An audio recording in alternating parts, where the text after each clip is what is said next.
Hey, this is Anney. And Samantha. And welcome to Stuff I Never Told You, production of iHeartRadio.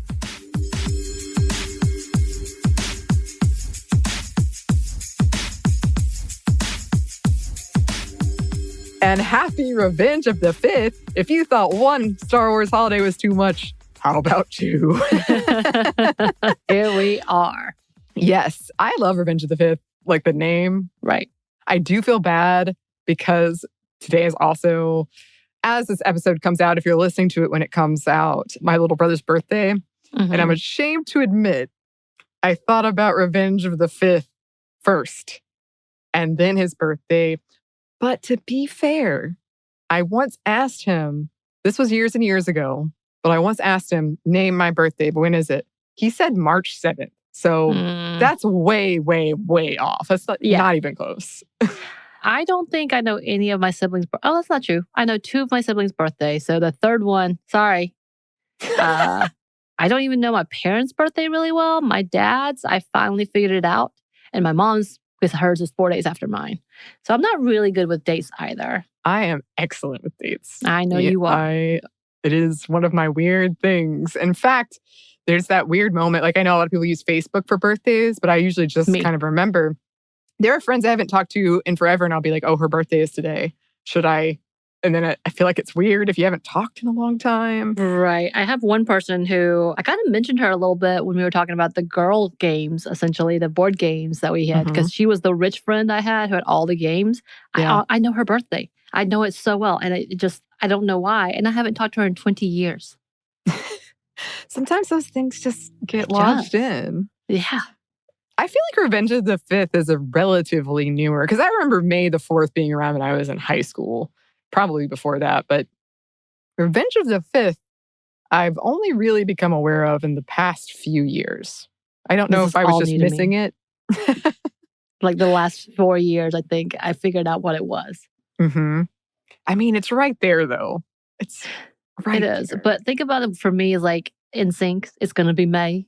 That's the meme that I see in my head. Type of thing. Those are the things I know. Cinco de Mayo, which is a complete excuse for white people to get real trashed, celebrating something that's not theirs. Those are the things I know. Well, today we are celebrating something different. All right. Yes. So this is a Feminist Movie Wednesday to be on the holiday. This has been a very busy week for me as a Star Wars fan. Yes. So you can see the past episode we did on the prequel trilogy, because these are a bit different than our normal Feminist Movie Fridays, where we pick one movie and do like themes and plot analysis. This is much more like kind of focusing in on one character. However, you might remember that we did not one, but two episodes on Princess Leia already. And they were quite long, both of them. So you can go find those if you want. We are going to talk about some more about her in this, but we're also going to talk about two women you might not be familiar with who were vital to making these movies. And I'm really, really excited to talk about them. We've also done we've done a lot of episodes on Star Wars. We've done one on the viewing of it. We've done one on the feminism of Star Wars. We're going to do one on the sequel trilogy. They're out there. We were talking about getting Holly on here to talk about Rogue One, which I think would be fantastic. I think we should. I totally think we should. I think I could just sit back and drink while y'all do that. Except for when I yelled expletives at you for not telling me and warning me of things. Of the ending, yes. I bet Holly would give me a stern talking to as well, actually. It was nothing malicious behind it. I just get in my own head sometimes and don't realize people don't know everything about Star Wars. As well as the fact that I am not about tragedy. And so I have to get a heads up. And as for most people, normal people would be like, I don't like spoilers. I'm like, I need all of them. Right. Yes. Well, I've learned my lesson and I'm trying to do better. I'm trying to do better. You've done well. You've done well. This was the one big, unforgivable one. Oh, unforgivable. Oh, no. For now. We'll see. Well, the unforgivable part doesn't have a for now usually, but all right, I'll take it. I'm just saying right now, it seems like it's going to be far, far, far, far away. Like a certain galaxy. I see what you did there. You can also listen to me and Holly talk about The Empire Strikes Back on Movie Crush. which if you want to hear like the most beautiful, passionate nerddom that you might not understand, it's for you. We're going to do Return of the Jedi soon, I hope. I've already got my outline. It's ready. It's ready. I think the host of that show, Chuck, is a little like, oh. He remembers. He'll does. Never forget. He won't forget. He won't forget when we're like, shh, Chuck, we're talking. Also, I forgot to bring up this when we did the prequels, which I think is actually a really good, when we were talking about the trauma and grooming of Anakin Skywalker to become Darth Vader. Point is that a couple years ago, I was at Dragon Con, which is this huge convention in Atlanta, and it was a panel of voice actors, and this young boy, I would say like 4 years old, came up during the Q&A portion, and he asked, "Why is Darth Vader?" And we were all like, oh, how do we explain like evil and temptation and all this stuff to this kid? And I brought this up to my co-host, Lauren, on Savor Podcast, and she said something like, he is the result of many systems of society failing so hard. Which I really appreciated. I was like, yep, that's it. So let's get into this episode. But again, we've done a lot on Princess Leia. We've talked a lot about Star Wars. So very brief discussion of the plot. Essentially, the evil empire is terrorizing a galaxy far, far away, and a young human female, Princess Leia, played by Carrie Fisher, is one of the political and military leaders of the ragtag group fighting against it called the Rebellion or the Alliance. Falls in love with a smuggler, learns she has a twin brother who happens to be her best friend, and they were separated at birth, discovers her father is actually Darth Vader, a man who tortured her, destroyed her homeworld, and is the right hand of the fascist entity she's been fighting her whole life. Oh, and she can use the Force, which is this power that you can connect to. Her cause is victorious. The rebellion, the alliance is victorious. She gets the guy. She's reunited with her twin. Happy ending if you do not go beyond that very end of Return of the Jedi. Mm-hmm. Happy ending. Mm-hmm. So the first installment came out in 1977. Star Wars, later renamed Episode 4, A New Hope, which confused me a lot, followed by Episode 5, The Empire Strikes Back in 1980, and Episode 6, The Return of the Jedi in 1983. And these films had a huge cultural impact, if you can tell, sometimes called the American myth. If you want to know more about just how enormous of an impact they had, again, check out our Leia episodes, both of them, all of them, any of them. It's not exaggerating to say they changed our cultural landscape and film forever. And Anney, I know you're already going through all of your lists of how many times Star Wars is referenced, and I now have that in the back of my head all the time too. Yes, I keep a tally every day of how many times I encounter a Star Wars reference that I'm not looking for. Right. And it's usually between 15 to 25. I want to say I just recently watched a movie just made not too long ago. There was a reference and I was like, what? I know that reference. I will say. Since now I've seen the movie going back, now that I know that reference, I'm like, oh, there it is. I get it. So Leia Organa's impact was obviously massive too, especially for girls and women, an impact that is still felt and seen to this day. I see those pictures of Carrie Fisher and I'm just like, yes, give me more of that. I look at the signs of pretty much any woman's protest. Again, yes, you see her as the center of rebellion. There are very, very few other iconic women characters that have had the lasting impact, even close to her. So yes, for sure. And she's appeared in numerous books, comics, video games, and television shows. Leia was the only character mentioned by name in the opening crawl. So that, yellow text, iconic yellow text that's going up. She's the only one in Episode 4. And it's almost immediately established that despite her young age, she is a troublemaker for the evil empire. She sets the action of the original trilogy in motion. She stares death in the eyes and does not flinch. In fact, has some witty comments. She regularly does not bend to male expectations, especially those expectations around women. In the film, Vader expects her to give under torture. She doesn't. Tarkin expects her to break when threatening her planet, and she doesn't. Luke expects her to be a damsel in distress, demure, and she isn't. Han expects her to fall for his charm and take his lead. Nope, she doesn't. And as the audience, we didn't expect this young, petite princess to be the leader against the fight against the Empire. especially when these movies came out.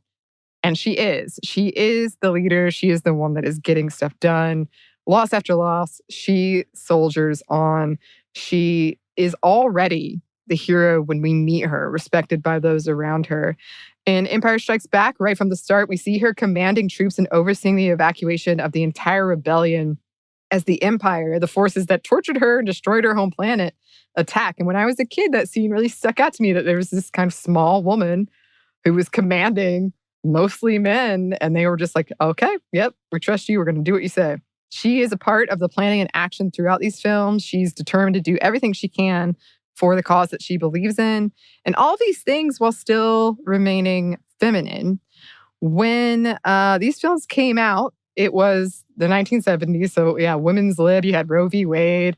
And then the backlash to all of that. Women weren't allowed to serve in the U.S. Army when this came out. And she is, for the most part, the only woman in these films, but she speaks her mind, refuses to back down. She rises above being the token woman. And I will say, Carrie Fisher was a huge part of that. You can see our Princess Leia episodes, but she was really like, I think the character would do this. It's like this. Let me rewrite stuff for you. So she was really key.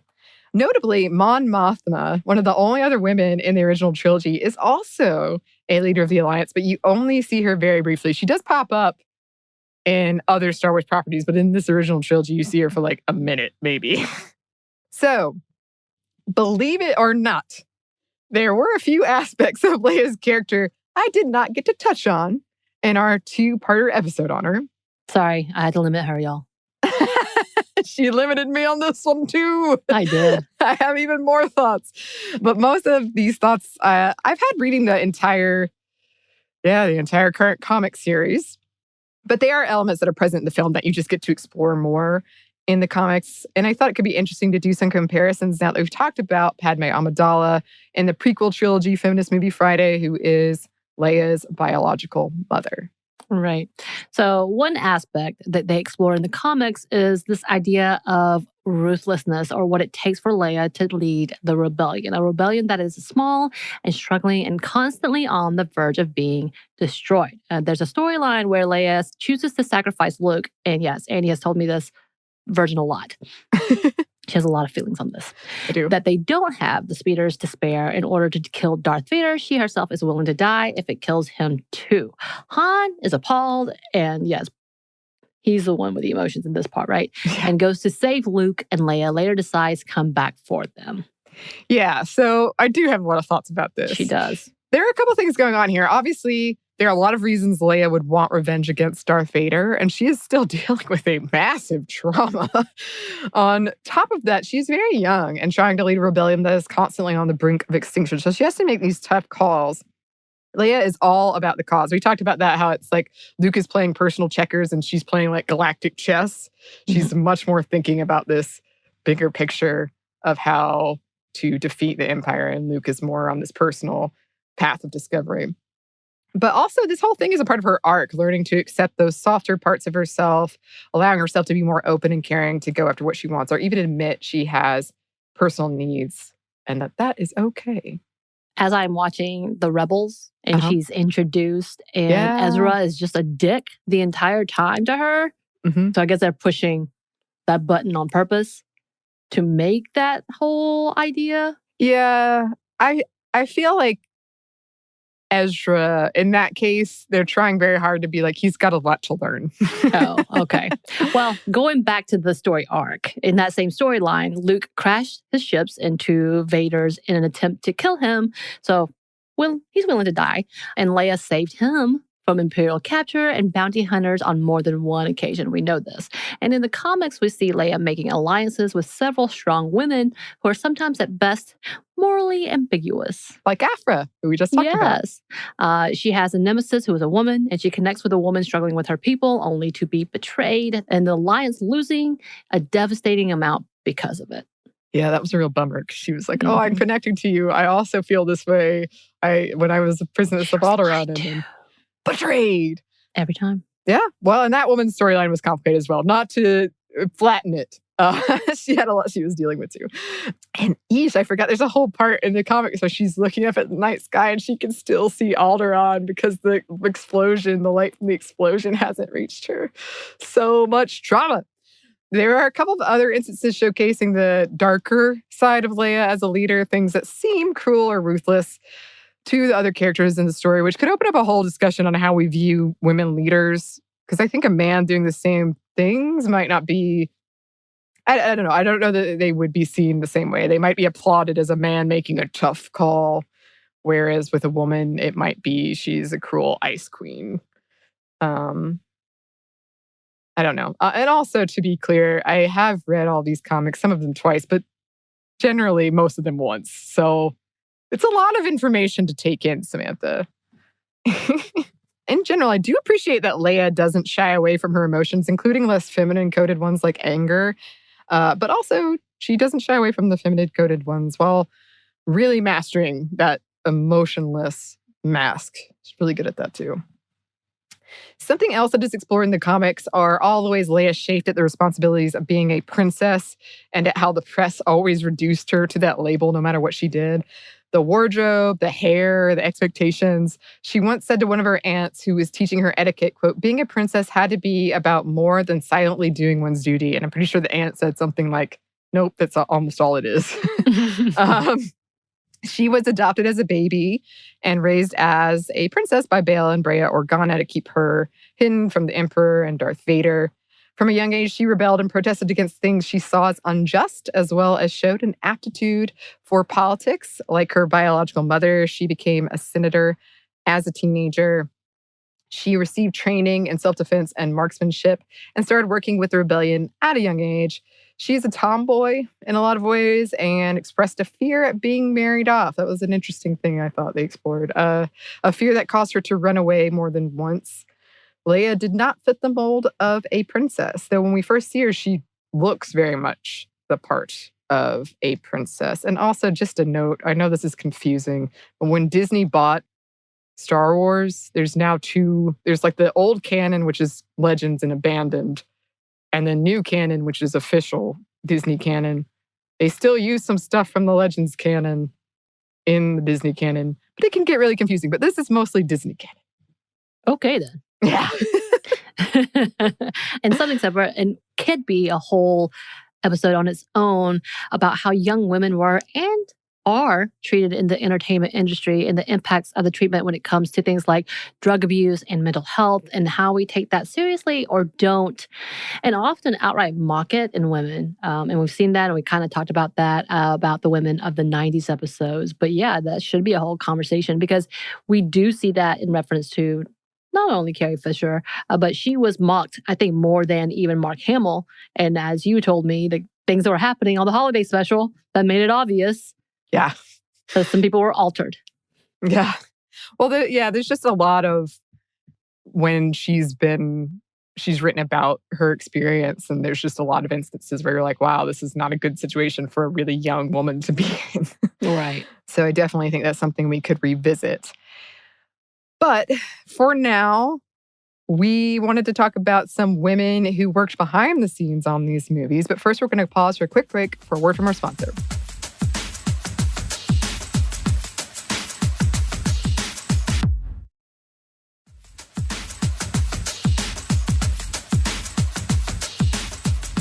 And we're back. Thank you, sponsor.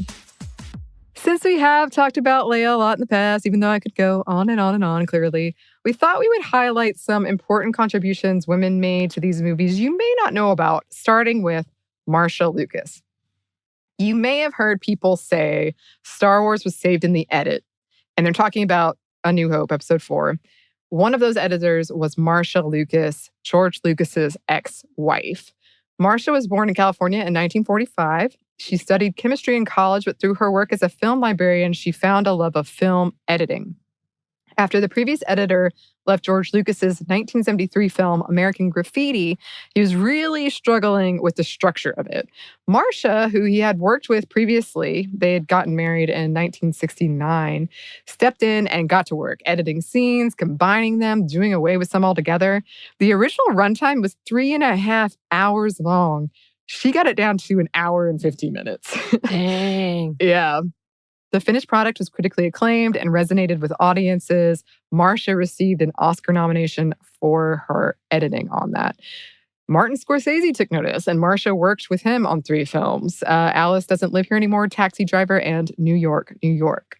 Right. But first, George Lucas did not hire Marcia to work on Star Wars, but he eventually asked her to replace one of the male editors, and she also helped with story elements as George was writing. She was the one to suggest that Obi-Wan Kenobi died at the hands of Darth Vader, which is hugely emotional and impactful moment for the audience and obviously for Luke, although he does move on pretty quickly. She reassembled the climactic Death Star trench sequence so that it built tension and provided a satisfying conclusion and one of the most iconic and well-loved moments of the film. I definitely knew about that before I watched it. And in the original version, which you can still find, Luke took 2 runs at the trench and it was too long and not very satisfying. She almost completely reordered it. For her work on this film, she won the 1978 Best Editing Academy Award along with 2 other editors. And Marcia was sometimes called George Lucas's, quote, secret weapon. In a 1977 interview, George said, "I was struggling with a problem that I had, this sort of climactic scene that had no climax about 2/3 of the way through the film. I had another problem, the fact there was no real threat in the Death Star. The villains were like tin pins. You get into a gunfight with them and then they just got knocked over. As I originally wrote it, Ben Kenobi and Vader had a sword fight and Ben hits a door and the door slams closed and they all run away and Vader's left standing there with egg oil on his face. This was dumb. They run into the Death Star and they sort of take over everything and then they run back. It totally diminished any impact the Death Star had. Anyway, I was rewriting. I was struggling with the plot problem when my wife suggested that I kill off Ben, which she thought was a pretty outrageous idea. And I said, well, that is an interesting idea. And I had been thinking about it. Her first idea was to have 3PO get shot. And I said, impossible, because I wanted to start and end the film with the robots. I wanted the film to really be about the robots and have the theme be framework for the rest of the movie. But then the more I thought about Ben getting killed, the more I liked the idea because, one, it made the threat of Vader greater, and that tied in with the Force and the fact that he could use the dark side. Both Alec Guinness and I came up with the thing of having Ben go on afterwards as part of the Force. All about them robots. So after that, she kind of scaled back for a minute, providing some uncredited editing for movies like More American Graffiti and The Empire Strikes Back, and was one of the 3 official editors on The Return of the Jedi, where she edited the deaths of Yoda and Darth Vader / Anakin Skywalker, 2 of the most emotional moments of the film. It really was. The story goes that after watching a screening of Raiders of the Lost Ark, she told director Steven Spielberg that the ending didn't have any emotional resolution, and Spielberg agreed with her and shot an additional scene so that Indiana Jones was reunited with Marion Ravenwood. Apparently, in the original ending, she just kind of disappeared. So, that makes sense. In part due to the success of things like Star Wars and Indiana Jones, Marcia and George's relationship deteriorated. And Marcia asked for a divorce in 1982 that was announced in 1983. After that, she almost entirely dropped off the radar. In her words, to stop and smell the flowers, that basically she'd worked so hard for so long and she had the money and time, so why not? Do your thing. Yeah, exactly. She hardly did any interviews. She's barely credited on any projects after that. And her work on things like Star Wars isn't talked about too often. Michael Kaminsky's 2008 work, The Secret History of Star Wars, has a whole chapter on her. He wrote, Marcia, along with many of George's friends, critiqued which characters worked, which ones didn't, which scenes were good, and Lucas composed the script in this way. Marcia was always critical of Star Wars, but she was one of the few people Lucas listened to carefully, knowing she had a skill for carving out strong characters. Often she was a voice of reason, giving him the bad news he secretly suspected. I'm hard, she said, but I only tell him what he already knows. She kept her husband down to earth and reminded him of the need to have an emotional through line in the film. In 1983, Marcia said in an interview, I love editing and I'm real gifted at it. I have an innate ability to take good material and make it better, or take bad material and make it fair. I'm compulsive about it. And I've worked many years as an editor, and let me tell you, you really can do a lot in the editing. It can be very, very creative. And I think for me, that was a misconception I had, was that it was kind of cold and clinical, and just like cut here where there's a mistake. But there's so much more to it than that. In 2005, Mark Hamill, who plays Luke Skywalker, told Film Freak Central, you can see a huge difference in the films. George Lucas had done since the divorce with Marcia. And in that 2005 interview, he said, she was really the warmth and the heart of those films. A good person he could talk to, bounce ideas off of, who would tell him when he was wrong. And that is one of the biggest critiques people have of the prequels, that they needed an editor, someone to tell George Lucas, no, that's a bad idea. According to Hamill, I know for a fact that Marcia Lucas was responsible for convincing him to keep that little kiss for luck before Carrie Fisher and I swung across the chasm in the first film. Oh, I don't like it. People laugh in the previews. And she said, George, they're laughing because it's so sweet and unexpected. And her influence was such that if she wanted to keep it in, it was in. When the little mouse robot comes up when Harrison and I are delivering Chewbacca to the prison and he roars at it and it screams, sort of, and runs away, George wanted to cut that and Marcia insisted he keep it. I like that part. Yeah. And Kaminsky wrote, quote, she warned George, if the audience doesn't cheer when Han Solo comes in at the last second in the Millennium Falcon to help Luke when he's being chased by Darth Vader, the picture doesn't work. It works. And in a rare interview, Marcia said, I was the more emotional person who came from the heart, and George was the more intellectual and visual. And I thought that provided a nice balance. But George would never acknowledge that to me. I think he resented my criticisms, felt that all I ever did was put him down. And in his mind, I always stayed the stupid valley girl. He never felt I had any talent. He never felt I was very smart, and he never gave me much credit. And when we were finishing Jedi, George told me he thought I was a pretty good editor. In the 16 years of our being together, I think that was the only time he complimented me. Yeah, she needed to leave. And remember, she was editing at a time when there were very few women working in that industry, a gap that exists to this day. Of the top 250 domestic grossing films in 2020, 22% of the film editors working on them were women. I couldn't find numbers specifically from like 1977, but I would imagine they were lower than that. Yeah.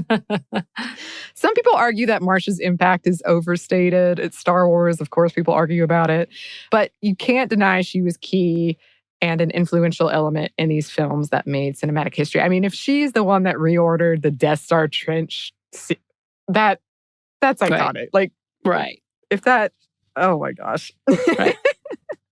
There is someone else who you wanted to talk about behind the scenes. But first, we have one more quick break for word from our sponsor.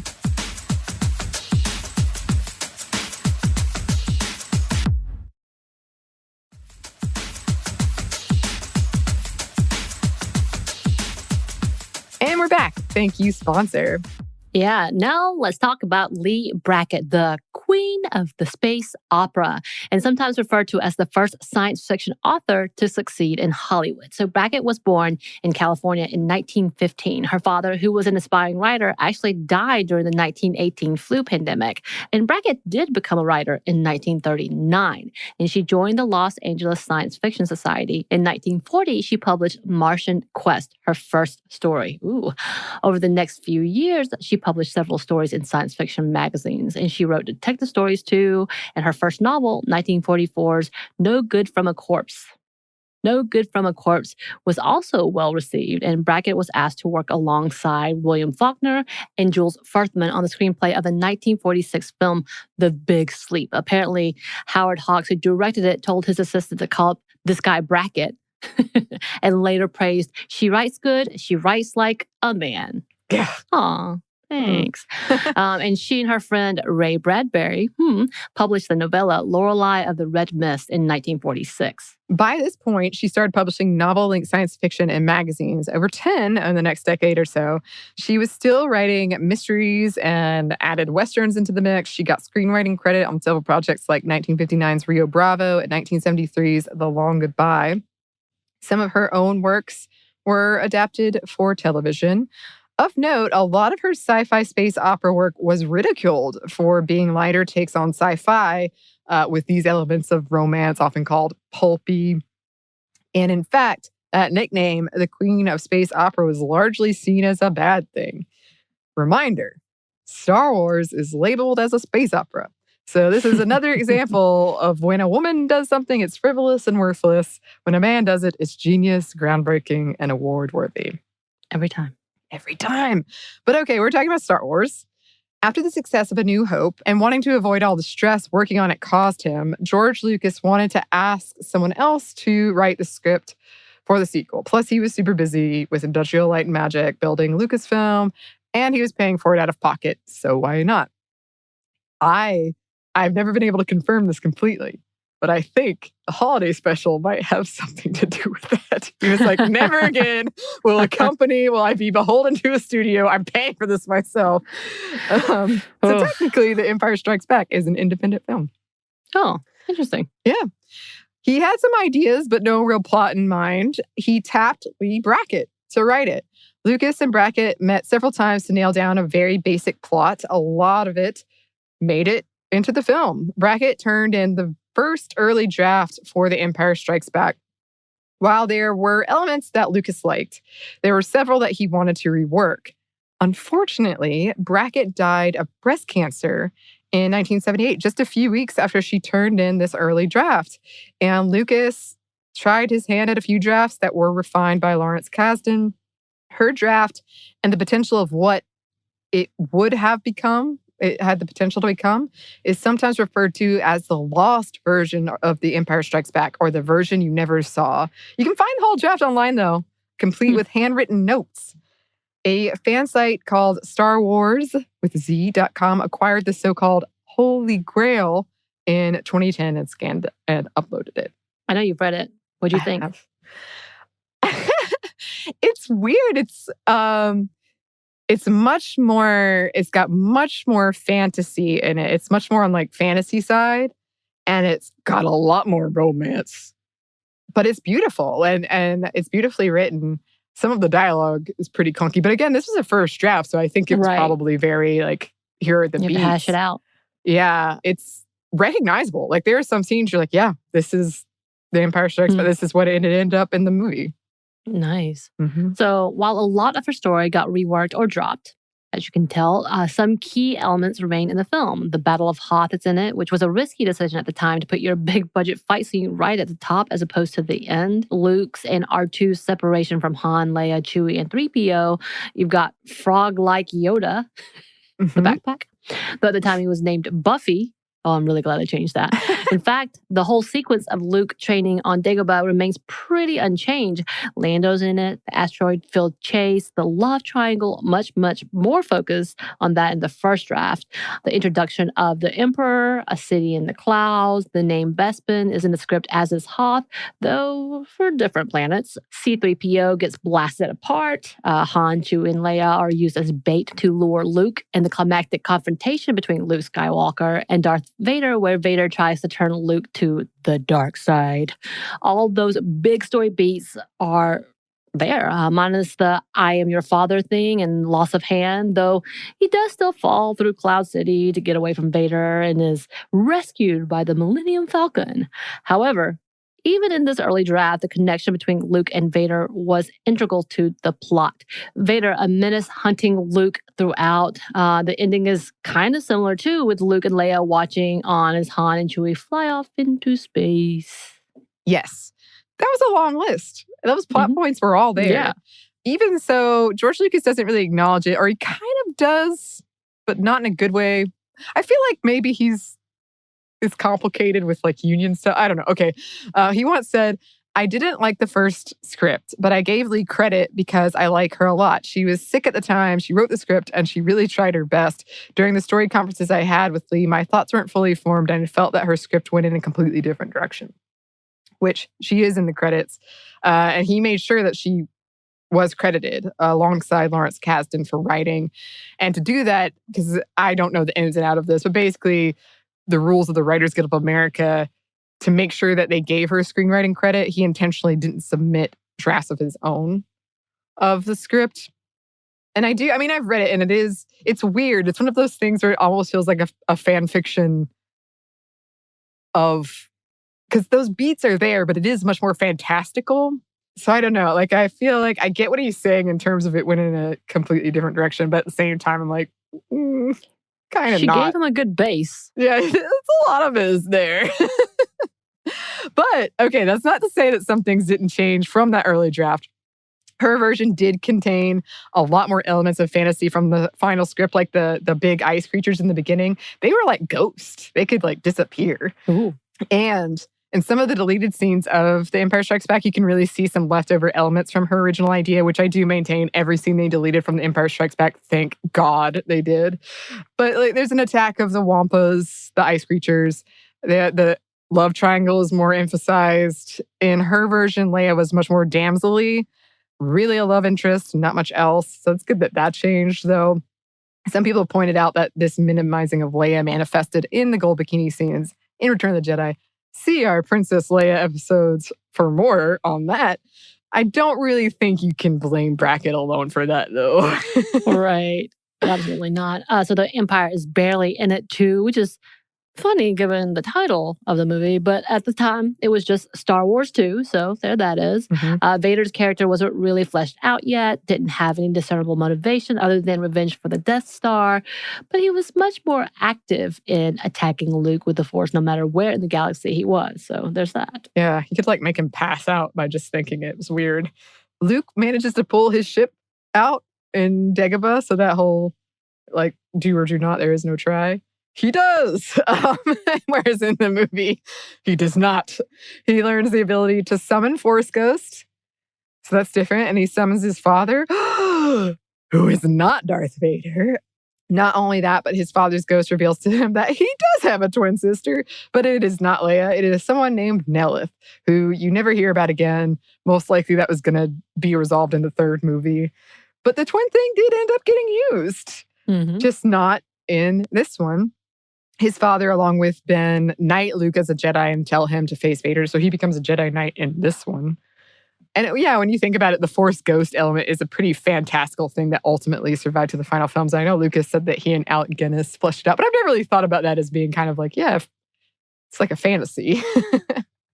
And it seems like she kind of introduced Kyber crystals too, which are the crystals that power lightsabers and did go on to become pretty important in other media in the Star Wars universe. And she also introduced Vader's castle, which for those of you who don't know, I mean, Vader, he's got a castle. I didn't know that. He does. On the planet where Mustafar, the lava planet where he lost his arms and legs, he's got a nice castle. Lovely. I'm sure it's Volcano wonderful. Side Home. Oh, yeah, Volcano Side Home. There are no bounty hunters in her version, so there's no Boba Fett. There's no Han getting frozen. Han is much more a rebel soldier and much less a smuggler kind of sticking around. Right. And then Lando's character is still charming and charismatic, but he's much more lonely, a clone left over from the Clone Wars, which I feel like it's like the Rebel/Clone Wars. Yeah? The cartoon. He says to Han, quote, "It didn't seem strange to us, but to see our own faces endlessly repeated in the streets of our city, it gave us a sense of oneness, of belonging. Now when every face is new and different, I feel truly alone." Oh. He also still betrays Han. Brackett described Lando as, quote, "handsome like Rudolph Valentino, who was an actor and a sex symbol of his time." Yeah. After her death, Brackett received several awards recognizing her impact on the science fiction genre, including a 1981 Hugo Award for Best Dramatic Presentation for The Empire Strikes Back, and she was inducted into the Science Fiction Hall of Fame in 2014. And fun fact, the character Sheriff Brackett from the 1978 film Halloween was named after her. Interesting. Yeah. And she was also doing this at a time when there weren't that many women working as screenwriters, not to mention in the genre of science fiction, which was much more seen as male-dominated genre. Of the top 250 domestic grossing films in 2020, only 17% of writers were women. And again, I couldn't find numbers from when she was doing this, but I imagine even lower.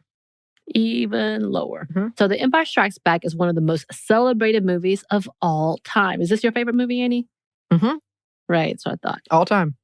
All time. And it changed not only the cinematic landscape, but people's ideas around sequels and what they could accomplish. I do hear this one and The Godfather 2 as the better of the trilogies. Just put that out there. So much of it's iconic, and we owe a lot of that to Brackett, obviously. And she only had one crack at the draft. It's interesting to wonder what would have happened. And I know that you, when we first watched it, you made sure to go to the credits to see her if her name was there. God, I was so excited that first time. You were. I was so excited. You were so excited. Oh, I love sharing things that I love. It's true. Yeah. Yeah. And I hope that you listeners maybe have learned something new or that you have enjoyed the celebratory episode for Revenge of the Fifth. And I always love talking about this clearly. Yes. It's been a delight. And I love it too. It has been a delight. Yes. Yes. So happy May the 4th and Revenge of the 5th. And remember, without these amazing women, both real and fictional, we would not have had this piece of historic and beloved entertainment. So their impact on generations of us, and particularly women and girls, truly cannot be overstated. It's true. Yes. It's gonna be May. I just wanted to add that. You had to do it. You had to do it. I know. I had to. So, listeners, if you have any thoughts about any of this or any suggestions, we do take them. We have a list, and we're always happy to receive them. You can email us at stuffmediamomstuff@iheartmedia.com. You can find us on Instagram at Stuff I Never Told You or on Twitter at MomStuffPodcast. Thanks as always to our super producer, Christina. Thank you. And thanks to you for listening. Stuff I Never Told You is a production of iHeartRadio. For more podcasts from iHeartRadio, visit the iHeartRadio app, Apple Podcasts, or wherever you listen to your favorite shows.